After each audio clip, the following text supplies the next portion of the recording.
எப்படி நாம இலகுவான ஒரு தன்மைய நம்ம வாழ்க்கையில கொண்டு வர்றது? ஈஸினஸ் நம்ம எப்படி கொண்டு வர்றது?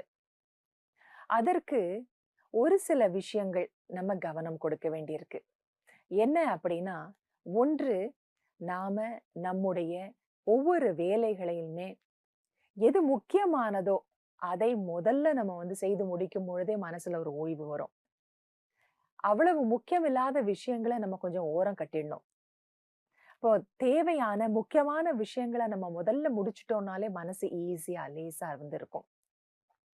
அதே மாதிரி எவ்வளவு தூரம் வீணானவற்றிலிருந்து நம்ம விலகி இருக்கோமோ, அப்ப நம்ம மனசு இலகுவாக, ஈஸியாக இருக்கும்.